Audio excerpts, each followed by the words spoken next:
Salut à tous les amateurs de cinéma. Je suis ravie de vous accueillir sur ma chaîne Cinémotis, où je partage tout ce qu'il y a de plus intéressant sur les films à venir et ceux déjà sortis. Je vous conseille de vous abonner, car il y aura beaucoup de contenu passionnant. Et c'est parti. Bonjour à tous et bienvenue sur ma chaîne. Aujourd'hui, je vais vous parler de John Wick, chapitre 4. Dans cette vidéo, je vais partager mon avis sur les éléments qui font de ce film une véritable œuvre d'art, mais aussi sur certains aspects qui m'ont laissé perplexe. Nous allons explorer les scènes d'action époustouflantes, la profondeur des personnages et l'évolution de l'intrigue. Restez avec moi pour découvrir si ce chapitre final réussit à surpasser ses prédécesseurs ou s'il tombe dans les pièges de la redondance. C'est parti! L'ultime volet des aventures de John Wick débarque sur nos écrans ce 22 mars.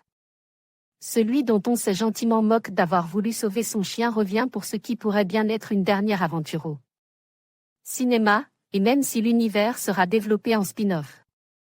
Près de 10 ans après l'original, le tueur revient donc pour une dernière danse à Paris.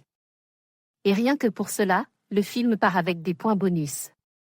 Se voulant, donc, à la base, venger la mort de son Yanch, John Wick laisse derrière lui un tas de cadavres.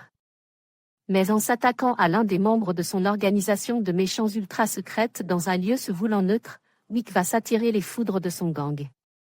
Cette fois, alors qu'il se croyait vaguement en paix, il se fait pourchasser par les sbires du marquis, un jeune premier qui veut prendre ses marques en débarrassant l'univers du flingueur récalcitrant. Mais les vieilles traditions de l'organisation offrent à Wick une porte de sortie, en affrontant le marquis en duel, à l'ancienne.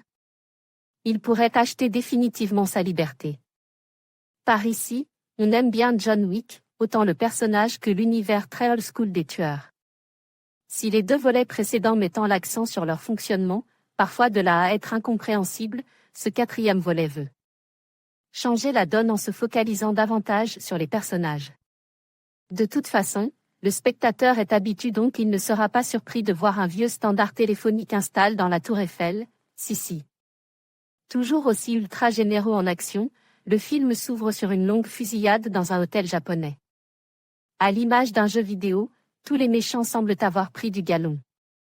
C'est la fin de l'histoire, donc tous les ennemis sont bien plus difficiles à battre qu'au début de la partie. Comme dans les précédents volets, le réalisateur mise tout sur les chorégraphies, les décors et l'ambiance. La photo de Dan Lostsen est par ailleurs une nouvelle fois superbe et on prend plein les mirettes. Mais pour la seconde partie, Chad Stahelski et ses équipes vont chercher à faire différemment. Ce quatrième volet se focalise moins sur sa mythologie, et ceux qui la trouvaient inutilement complexe seront ravis, que sur ses personnages. Wick ne se bat plus seul, il est entouré d'amis ennemis dont l'impeccable Donnie Yen et son sabre utilisent comme une aiguille à coudre. Et un personnage volontairement différent, incarné par Shani Anderson, sorte de grain de sable dans une machine habituellement bien huilée. Mais faire un focus sur les personnages, c'est cool que s'ils sont exploités à fond.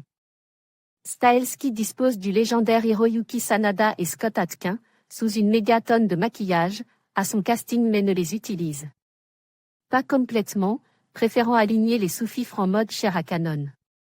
Ça donne néanmoins quelques séquences d'anthologie comme celle, vue dans la bande-annonce, autour de la place de l'Étoile, qui mériterait un sérieux making-of, ou encore une fusillade dans un immeuble, filmée en plan séquence et en plongée où Wick use avec bonheur d'un fusil charge aux munitions Dragon S-Brice.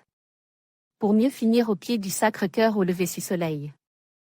On peut penser plein de choses de la franchise mais la saga John Wick a eu le mérite de bousculer le cinéma d'action américain à une époque où il ronronnait. Certes, l'Asie produit des films encore plus spectaculaires et on a sans doute encore plus à apprendre d'eux. Ne boudons pas pour autant le plaisir qu'on peut avoir devant une bonne bagarre de cinéma, surtout aussi généreuse.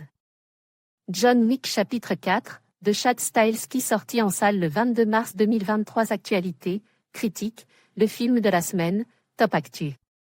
Critique, Superman jeudi 10 juillet 2025 à ne pas manquer, actualité Red Sonja, la bande-annonce jeudi 10 juillet 2025. Actualité. Nos vidéos, rencontres, séries, Top Actu Spilvan, rencontre avec Makoto Sumikawa Andan, Hiroshi Watari mercredi 9 juillet 2025. Critique, le film de la semaine critique, Odeur mercredi 9 juillet 2025 actualité, critique, le film de la semaine, top actu critique. Superman jeudi 10 juillet 2025 à ne pas manquer, actualité Red Sonja, la bande-annonce jeudi 10 juillet 2025 actualité, No. Vidéo, rencontre, série, top actu Spilvan, rencontre avec Makoto Sumikawa Andan, Hiroshi Watari mercredi 9 juillet 2025. En conclusion, John Wick, chapitre 4, s'affirme comme une œuvre audacieuse qui élevait la franchise à de nouveaux sommets. Avec une mise en scène époustouflante, des séquences d'action impeccables et une profondeur émotionnelle inattendue, ce film réussit à captiver tant les fans de longue date que les nouveaux venus. Bien que certaines critiques puissent souligner des longueurs ou des choix narratifs discutables, l'ensemble reste une expérience cinématographique inoubliable. Ce chapitre final, riche en rebondissements, laisse les spectateurs en haleine et pose la question, quel avenir pour John Wick? Merci de nous avoir rejoints pour cette critique, et n'oubliez pas de partager vos réflexions sur le film.